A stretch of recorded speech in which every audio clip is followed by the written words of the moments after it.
Today we have Kristi Vaccaro on the podcast. She's the owner of Fit LV Fitness and Nutrition, and she's been a coach in the industry for 13 years. As a wife and mother of two boys, Kristi is passionate about helping women and mothers reclaim their confidence in their bodies, especially after motherhood. She herself has quite an extensive athletic background. She's competed in dance, powerlifting, CrossFit, and jiu-jitsu. At one point, she actually held state records in Illinois powerlifting. But most importantly, she has a pretty incredible story of kind of her journey and building herself up. And we're going to go through that today. It is a great, my pleasure to have her on the podcast. Kristi, welcome to the show. Thanks for having me. Absolutely. So obviously, quite a bit going on right now. I saw that, I was looking at your Instagram, and we were just talking right beforehand that you are now competing in jiu-jitsu. So how did you get into jiu-jitsu?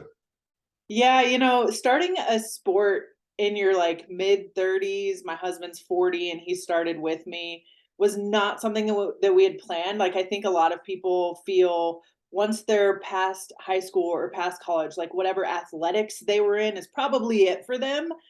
But I started seeing more and more women like in the fitness space kind of transitioning into jujitsu, talking about it for, self-defense reasons, different things like that. We have 4 and 6-year-old boys, and anyone who's watching or listening that has boys, like they have so much energy and like start wrestling and fighting like from such an early age. And I was like, how can we channel this in a positive way? And also I was interested in it. So we as a family decided we were all going to join.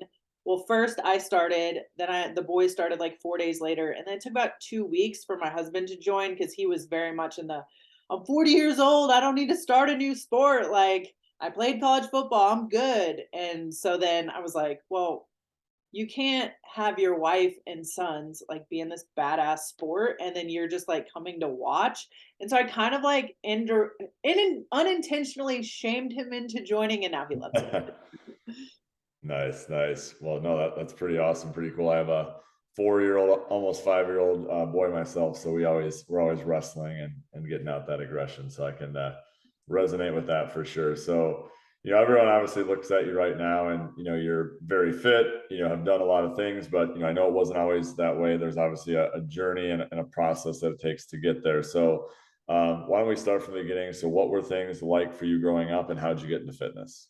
Yeah, so growing up, my dad was extremely fit. He did all the things that I do differently now from a nutrition standpoint. I grew up watching him try every single extreme diet, like yo-yoing. He would, gain some weight for bulking, and then he'd get super shredded through really unsustainable methods in dieting.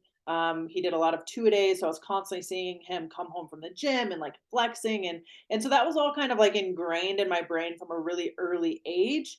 I was very much an athletic, outdoorsy kid, but I didn't really get into like super disciplined fitness and like weightlifting until probably my 3rd year of college. So I was going for dance and health education, realized 3 years in that I did not want to teach in like a traditional public school setting.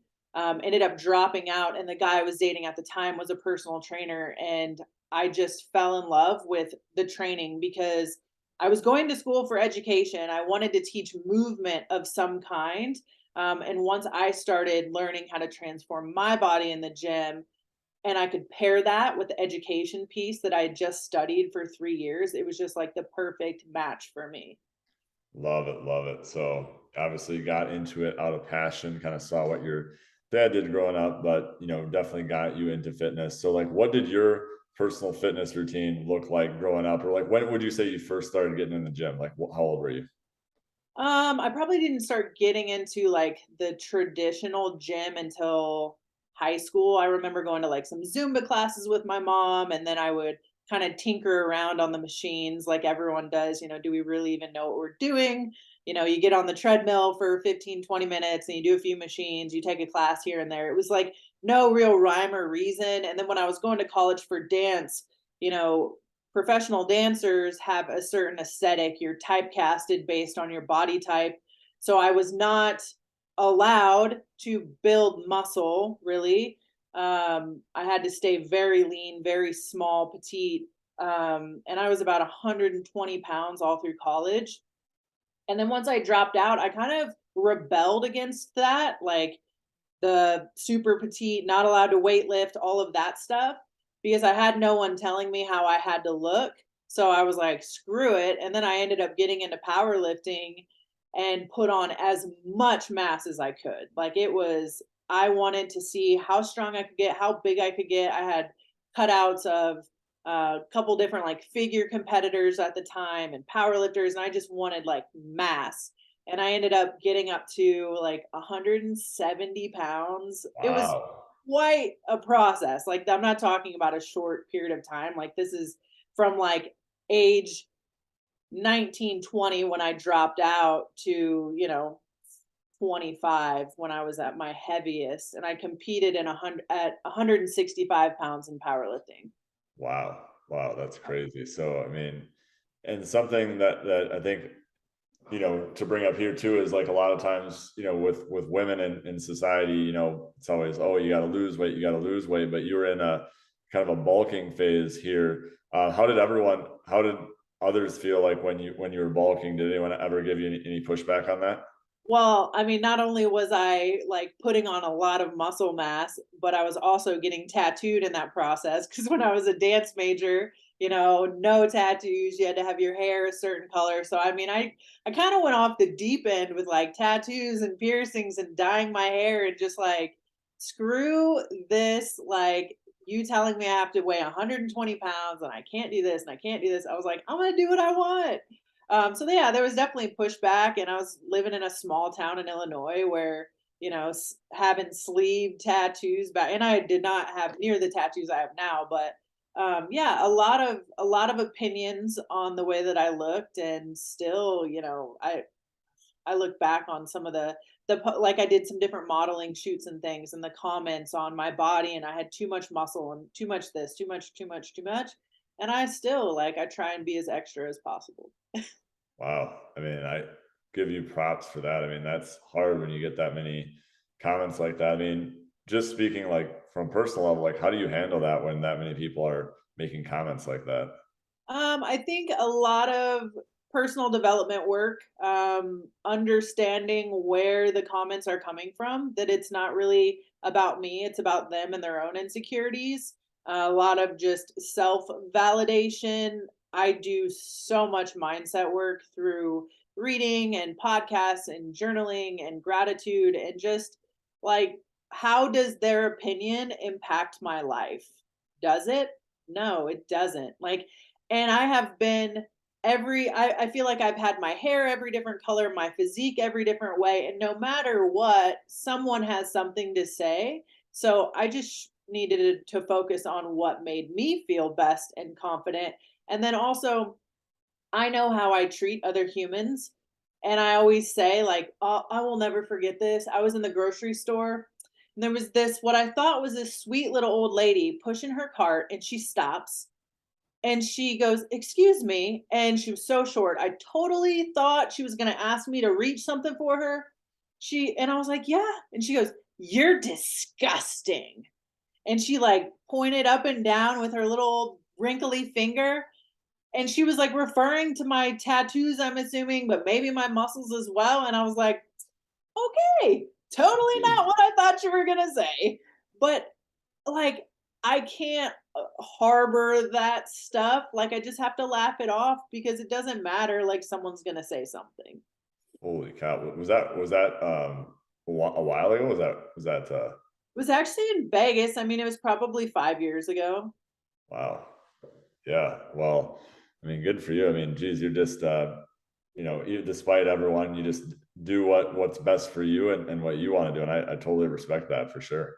Yeah, I know that it's their loss if they want to judge me based on my appearance alone. Like, I know what kind of person I am. So, if the zombie apocalypse happens, I'm not going to necessarily save her first. It's her loss at the end of the day.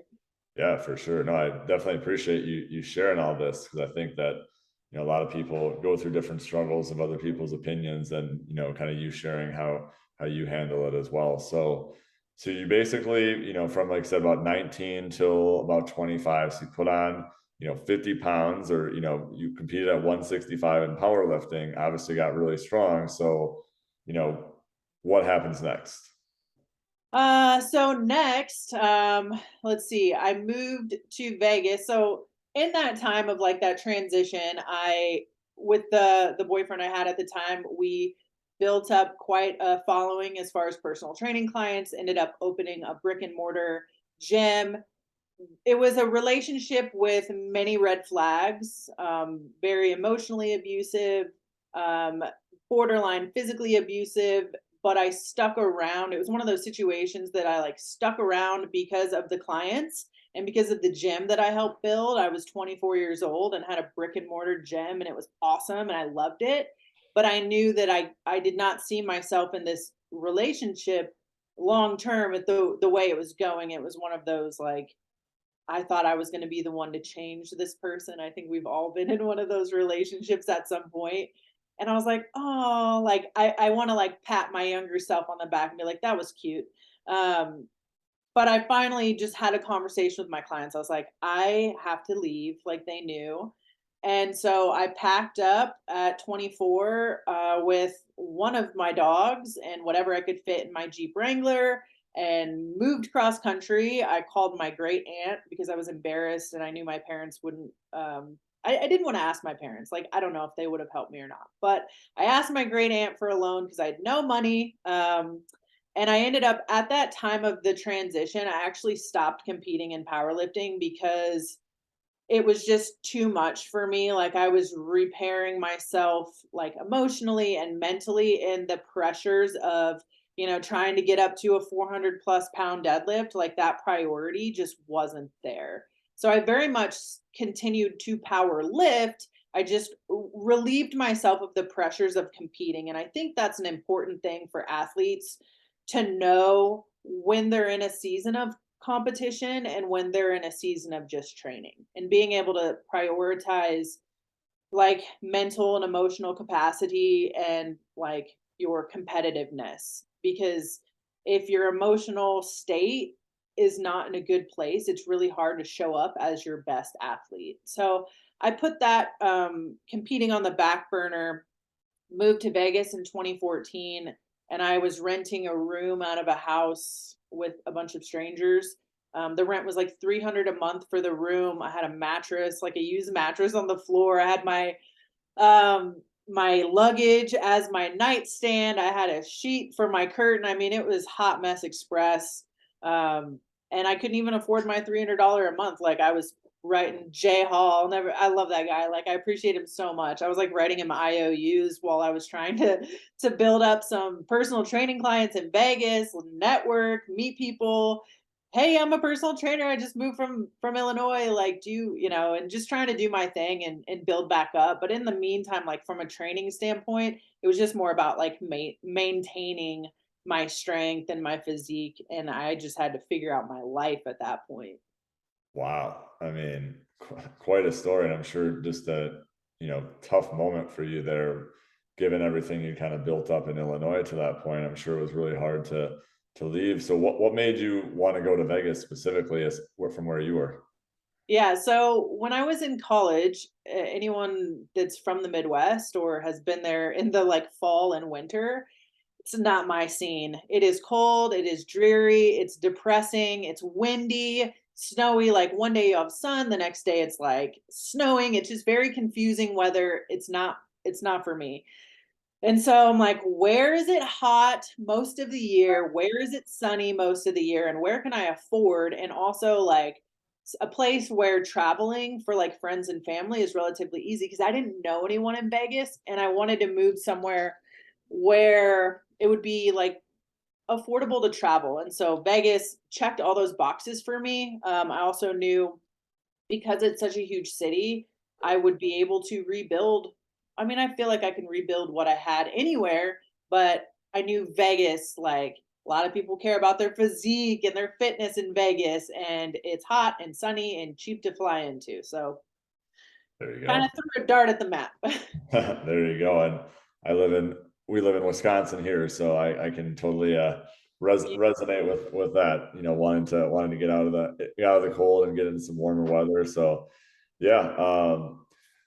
So obviously a big change here. And, for those, now obviously you do more, online coaching, but, when you have an in-person training clientele, for those who don't know, you don't just carry that over to a new town. So you have to completely rebuild yourself, your reputation. So like, how like scared or nervous were you at that point when you had to start over?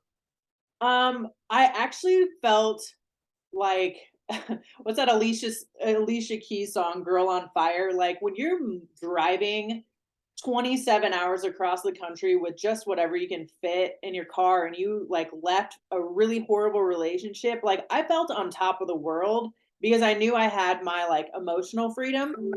And so that for me gave me enough confidence. I think it got the ball rolling from a confidence standpoint. And I also had a lot of tools, and tools like knowing how to communicate with new faces, like going in and saying, "Hey, you own a gym. I don't have any clients yet, but I want to have clients. Can I work your front desk for free for X amount of hours a week and build up some clients by just people coming in the door? Let me work out here. Like, let me clean your floors." Like, I show up with a giving hand, knowing there'll be an ROI on that if I keep showing up. And so I had those tools from just being a hard worker my whole life.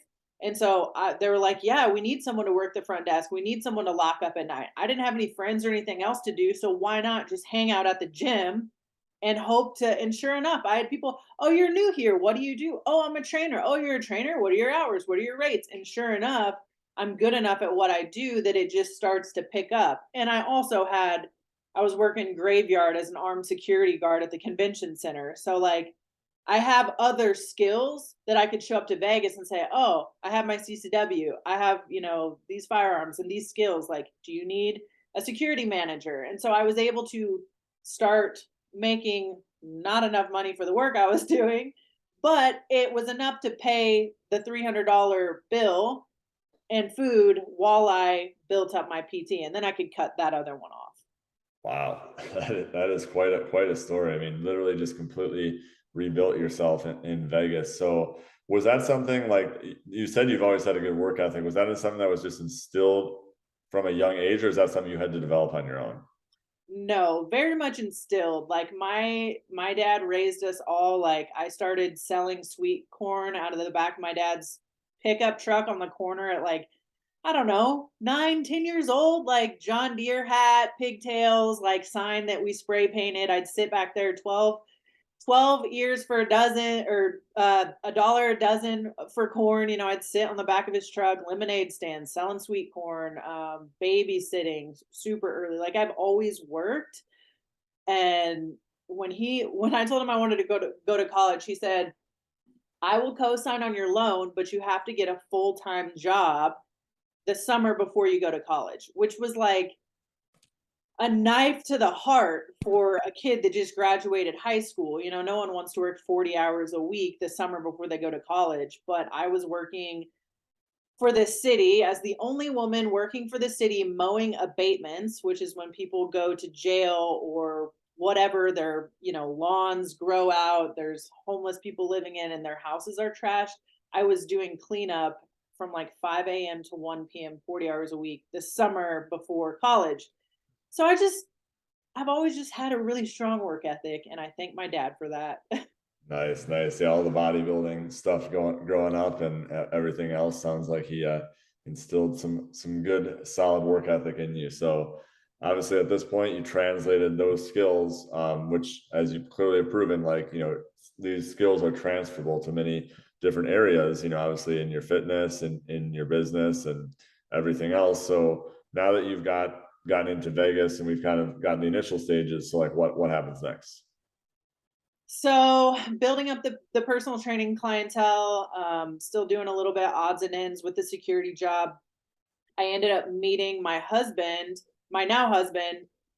Oh gosh, like within the first 3 weeks of living in Vegas, one of the trainers at the gym I was training at told me about Steve, who he was traveling. He was doing personal security for celebrities. And so we started talking virtually for about 4 weeks before we met in person. Once I met Steve, he was still on tour with his artist.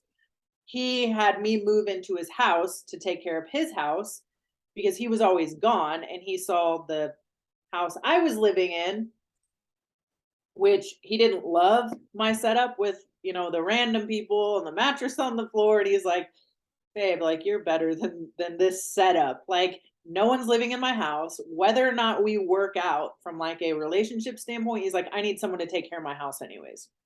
So me and my dog moved into Steve's house, took care of his house while he traveled for security. Obviously, we stayed together, almost 9 years later. But just continued to build up the business. Ended up getting pregnant in 2016. We had our first son in 2017. We had our second son in 2018. And then in 2020, when everything shut down, I transitioned more to the online space. And what I thought was going to be a temporary program, which I called April Accountability because it was April 2020, is now, an online accountability program that has served hundreds of people. Wow. Wow. Quite a journey, moving in. I guess it ended up working out with the two of you because you're still, here 9 years later. But yeah, so you got kind of moved in there, you started building up your clientele. So at this whole time, like how did your training look? Like what were you training for like at that point? Really my training over the last, I would say 9 years since I moved to Vegas has been a combination of different things. I got pretty dialed into the CrossFit world when I moved to Vegas because I needed a community. Once I decided I was not going to be competing in powerlifting, it's not that the community that I was powerlifting with like pushed me out, but they were very, very much into like competitions and like continuing to max out, max out, max out. And that just wasn't in alignment with me anymore. So I stopped lifting with like the really competitive power lifters and I joined a CrossFit community. And I needed that. I think we all need community. And a gym community is a really strong place to be. And so I joined CrossFit Max Effort, which at the time, I mean, was world known. They hosted different open events. They hosted a ton of seminars for like CrossFit Level 1. It was a massive facility, which since has closed down due to like, rent increases and all that crap. But it was an incredible community. And so I did like some local CrossFit competitions. I had planned on training to join their team to try out for like their games team. I ended up breaking my hand. So I kind of pulled back. And after I broke my hand, I ended up getting pregnant 2 months later. And so between the handbrake and the pregnancy, my like CrossFit competitiveness, once again, like what is the season we're in? So now I'm navigating pregnancy, which turned out to be, it was a high risk pregnancy for the first 19 weeks, which it didn't need to be now looking back. But I had to learn that my dreams of having the fit pregnancy, that wasn't going to happen because I was on bed rest from exercise for the first, 19, no, it was 19 weeks I was put on the bed rest through 32 weeks. Then Wow. once you're 32 weeks, you're like, I'm 8 weeks out from having this kid. I'm not going to dive in. I mean, I dove back into working out, but it was with a different intensity. It wasn't like, building up intensity over my pregnancy. Like it just looked different. And then postpartum, the first time, which this experience is what really transitioned my business to where it's at now. Postpartum, the first time, I was racing myself to get back as fast as possible. And unfortunately, society and other humans that mean well, they say things like, oh, wow, you don't even look like you've had a baby. Oh, you're going to bounce back so quick. You're going to do this. You're going to do that. You're going to be the fittest mom ever. And all those things like implant in your brain. And while the person that says them means well, it's really not healthy for the mom to digest all of this because it puts this pressure on them to like oh my gosh, I have to bounce back. There's this high expectation that I'm going to look like I never had a baby, even though I just did 6 months ago. Right. So that was a whole thing. Um, had a very unhealthy, bounce back season after my first pregnancy. And then I decided to get educated my second pregnancy through Brianna Battle's pregnancy and postpartum athleticism. And I wanted to use my second pregnancy as a, hey, look, I'm a fitness professional. I've been an athlete almost my whole life.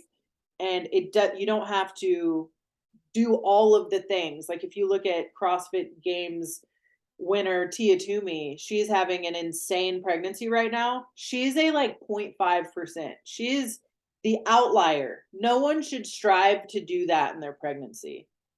Pregnancy is 9 months out of your life. You don't need to put all this unnecessary pressure and stress on your body. You're literally creating a human. So I used my platform to show what the vast majority of people should be doing, or could be, I don't like saying should be, could be doing during their pregnancy to alleviate not only the mental and emotional pressures, but the actual literal physical pressures and stressors on your body. Yeah. And for those who don't know, Tia Toomey has won what, 5 straight or 4 straight CrossFit games? Yeah, Yeah. she's the fittest woman on earth, but she's using her platform to highlight the extreme end of exercise during pregnancy that like two people ever will do. Right. So let's take that then, because obviously you are now known for helping women kind of pre and postnatal experts. So what are some mistakes that you see women make around pregnancy, either, while they're pregnant or postpartum? Yeah, so, some of obviously every woman's pregnancy and postpartum journey is different, and every woman has the they can make their own choices, but our mission, myself and my team, is to empower the woman to make their own choices. And so we're going to say, hey, your body, your pelvic floor and core is already stressed from the hormones and the pressure that your growing baby is putting on your body. Do you think now is the best time to run and continuously cause all that impact on your pelvic floor that's already under pressure? Do you think it's a good idea? And so we'll, offer the education behind maybe why now is not the best time to run and do box jumps and do heavy barbell cleans when you have a massive belly in the way, things like that. And we'll say, these are the reasons why we would suggest an alternative movement. Here are the alternative movements. Now you have all of the information, make your own choice. We want to empower women to make their own choice. At the end of the day, if one of our moms decides that she wants to run all the way up to her due date, it is her choice. Is any like real harm? She's not going to, really damage the baby or her body, but it may make her recovery process more difficult. And so that's what I always like to educate on is, hey, you may not have any symptoms today, but postpartum may look differently for you because you chose to run every single day of your pregnancy. You'll see people run marathons when they're pregnant. Does that mean you should? Like, can can you? Yes. Should you? Probably not. So we just like to give that information. And that's actually probably along those same lines, a good thing as well. Because I think I find this a lot with a lot of the women we coach as well. It's a lot of comparison to what other people are doing, or, oh, I saw this person do this or this person do that. Like, how do you deal with that? Just in general, like the comparison syndrome, always like comparing ourselves to others and kind of teaching them to run their own race. Yeah, I mean, obviously explaining the risk versus reward, explaining the outliers. Like I can, someone will say, well, Tia Toomey is doing it. Right. And Tia Toomey is the 5-time fittest on earth. Like, let's look at what she has done to prep her body for this. We also don't know how she's going to recover postpartum. We don't know what her labor and delivery is going to look like. All we can do is best set ourselves up for success. And so really just laying out risk versus reward and just leaving them really empowered to make their own decision. You're always going to get, I constantly am having people say, you know, how did they get these such fast results? How come my body? How come this? How come that? It's like just redirecting their focus to stay on their own paper. Like, we're going to focus on your process and your results and what that's going to look like for you. And if it's stressing you out seeing all these other people, let's not follow them right now. Love that advice. Yeah, definitely good to focus on yourself versus focusing on the others. So one thing I want to talk about as well is nutrition, and I want to cover a couple different times and periods of your life and how you focused on nutrition. So obviously the first kind of massive transformation you had was from 19 to 25 when you gained 50 pounds. Like, what did your nutrition look like at this time? Well, I definitely gained, like, once I kind of fell out of the like dance life, you know, in the early, I would say early part of college, in that, let's see, I was 17 when I graduated high school, 18 right when I started, 18, 19, 20. You know, 18, 19, I was that 120-pound range. 20 was kind of when I was falling out of that dance phase, and I was probably gaining some unhealthy weight from like Taco Bell and alcohol, and like I was in that skinny fat range. And then I had some phases where I was doing the super restrictive, like keto, low calorie diet when I thought I wanted to do a figure competition. I remember I was like 21 and I was up into my 140s. So I probably gained 20 pounds of like unhealthy weight from Taco Bell and alcohol. And then I started to try and cut back down. I had hired a figure coach. I thought I wanted to do a figure show or a bikini competition, one of the two. And he was like, you need to be in the one teens, like in the 115 to 120. And I was like, there is no way I'm going to get back down to there. Like, it was, I quit like 9 or 11 weeks into that whole process. I was like, this is not healthy for me. I just got like, no. So then I started going down kind of the rabbit hole of really high fat, really high calorie, but I wasn't tracking anything. I was just eating a lot of fat, and lifting as heavy as possible with no real rhyme or reason. And then once I got into CrossFit world, I learned more about macros. And so that's where I've kind of settled in, I think is the most balanced way and like the most informative way. So even though I was in the fitness industry and I had some education on nutrition, it wasn't until I started like studying under a macro coach and really learning about like what macronutrients really are, how to manipulate them for different results from a performance standpoint to an aesthetic standpoint. And I've been following macros since 2016, and reversed my calories all the way up to 2,600 now, which at 150 pounds is pretty cool. That I can eat that much and be, you know, fairly low body fat percentage where I feel healthy and feel really great. So, wow. And so you're currently at 2,600 calories. Yes, like when I was breastfeeding postpartum, both times I was at 2,900 calories.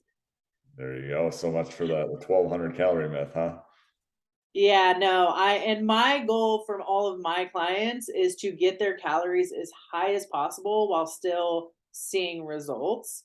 And then we have somewhere to cut from if we want. But when you start someone out at 1,500 and then they're like, "Well, I'm not losing any more weight. I need to cut." And it's like, "What are we cutting? You're eating as much as my 6-year-old." Like, I'm very anti low calorie. So let's talk about that then. So how does someone still eat a good amount of calories and lose weight? Because a lot of people are like, well, I thought I had to eat a super low amount. Like, how does someone eat more calories and still see results? I use like a very slow reverse dieting method. So I will have all of my clients log their food for 4 days. I'll look at it, and oftentimes you'll get the ladies that are eating. I just wrote a story on one today, and she was eating like between 500 and 800 calories a day, Monday through Friday, which is so low. But so many women are like, I'm just so busy. I drop my kids off at school and da da da da, living off caffeine and a snack, and they have one meal at night, and that's it. And then come the weekend, and they just all out binge. Well, their average for, the whole week is probably a little bit higher, but my goal is to get them eating a consistent amount each day so they don't have that urge to binge on the weekends. So I will start, depending on how low their calories are, I'll start them with anywhere like a 10 to 15% calorie increase and do that weekly. Watch their energy increase, watch their sleep improve, watch their hunger levels start to come back. So I just do a really slow reverse approach. And then, we'll start tweaking. Oftentimes I'll find that my clients will have different logging errors we can rectify. So maybe they're logging their food, like cooked weight as the raw weight, or they're logging, like they're using measuring cups versus food weight. And so we can dial in their accuracy through a lot of their habits as far as how they're tracking their food, and find a lot of holes without actually needing to cut their calories. For sure. And one of the things I'm sure you always get with everyone as well is right time is an issue, right? It's like, well, how am I supposed to, make all the time to make all these foods? So how do you teach your clients and your women do you teach them to meal prep, or what do you teach them in order for them to have this prepared? So I take everyone on a case by case basis. So I have a few different partnerships with meal prep companies that I refer out to. I recently started using meal prep companies. I meal prepped myself for about a decade, like diligently. So I have a lot of like bulk prepping tips as far as like keeping things really basic. But I found that the vast majority of people do not want to do that. They don't want to eat the same meal every day. I'm totally fine with it. I could have chicken, rice, bell peppers, and onions with hot sauce on it for lunch for the rest of my life, and like a ground beef taco salad for dinner and a breakfast sandwich. Like I could literally just eat those foods for the rest of my life and die happy. But there's a lot of people that want more variety and more flavor. And so for those people, I always recommend going with a meal prep company, like prepping some staples. But if you're already in the habit of spending the money at Chipotle or wherever, going out to eat or Grubhub, doing things like that, reallocate that money to a meal prep company, because more times than not, you're going to be saving money, even though it's like, oh, it's so expensive, meal prep company. No, you're actually going to save money. If you go out to eat, it's hard to go out to eat, especially for a family, for less than $100 these days. Like it's really hard. You're looking at 70, 80, 90 by the time you tip, like you're in the $100 range. And so reallocate whatever money it is you're eating out to a meal prep company, and then just get in the habit of maybe, you know, cooking up. We still cook up like 3 pounds of ground beef every week, and we can throw pasta sauce on it for the kids. If they want spaghetti real quick, we can put taco seasoning on it for tacos. Like you can, turn that one staple meat into a bunch of different meals for a family. Love it. So basically reallocating the money you're already spending on eating out to a meal prep company that can give you your time back and ultimately give you healthier options. Absolutely. Love it. Love it. What's one thing that you used to believe, and we've covered some things already, but maybe what are one or two things you used to believe with your fitness and health that now that you have become a coach, you've coached people for 13 years, you yourself have experienced that you no longer believe or you've changed your mind on? Definitely. I mean, when I first started, I thought like the 12 to 1500 calorie range was like the prescription for women. I got over that pretty quickly, but I was still like prescribing to that thought in the beginning of my personal training days.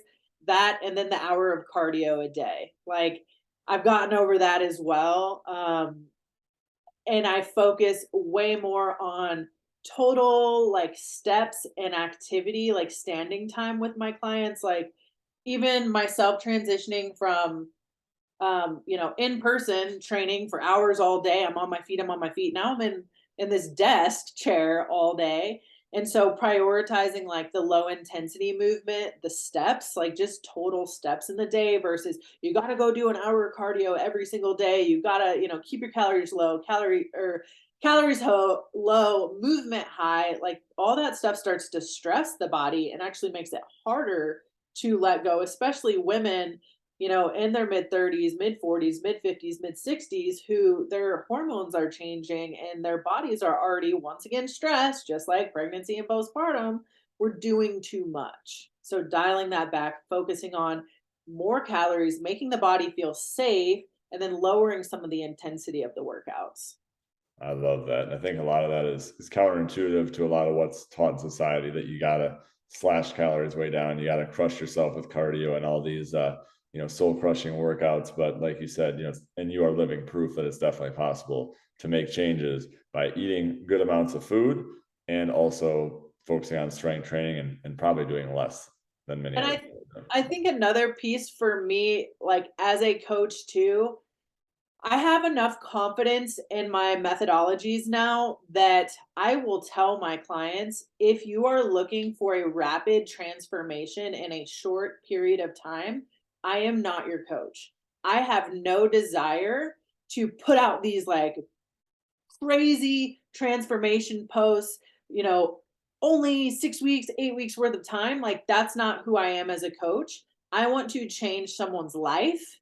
I don't want to change someone's quarter of their year, because I am getting more and more clients calling me and coming through my website going, I just finished this, crazy 60-day program that's not sustainable for my life. I need help. I'm like the transitional phase coach where they just finished this extreme program for 60 days, but now they're looking for what's next and they want something that's going to be sustainable for life. So I'll take less crazy transformation photos knowing that I am helping them for their life. I'm setting them up for success with their family, to be able to take the habits on the road to travel. And so, maybe I'm missing something by not offering those rapid transformations, but I have to do what feels morally good for me. And I would rather someone learn things that will literally change their life versus give them a few tools to just get rapid results. And then they're like, well, I know I can't stick to that for the rest of my life. Now what do I do? And then they're just confused. Yeah, no, I absolutely love that long-term approach and long-term mindset with it as well. So I know we're obviously, could go many directions from there, but I know we're bumping up on time here. And I want to finish with two questions. So the first question is, where can people find out more about you? Yeah, so I am all over the social medias at FitLV Fitness and Nutrition. That's my TikTok is pretty sad, but I'm trying there. My Instagram, I'm most active, and then also on Facebook, you can find me Kristi Vaccaro or FitLV Fitness and Nutrition. Love it, love it. And we'll link that down in the show notes. And then the last question is, obviously, you've done a lot in your life already. And let's say we fast forward, it's the end of your life. You've impacted all the people you want to impact. You've done all the things you wanted to do in life. How is it that you want to be remembered? I definitely want to be remembered for my character, the type of person that I am, and how I treat others. Hopefully, they felt that I've shined a light on their life, and I hope to have created a lot of different things that'll live on past me. Like, there are some book ideas I have. I would love to have taught and filmed like some women's empowerment coupled with like self-defense stuff, from the firearms training to the jiu-jitsu to the total wellness, like the total woman. I would love to have some sort of legacy with that. But really just my character, the type of human that I am, that I'm reliable and trustworthy, and people know that what you see is what you get. Like, this is totally me and real, and there's no facade there. Love it, love it. And we can definitely tell that just from talking to you today, that you are real. So we appreciate your time today, Kristi. And I know anyone who listens to this will get a lot out of it. Thanks so much, Luke.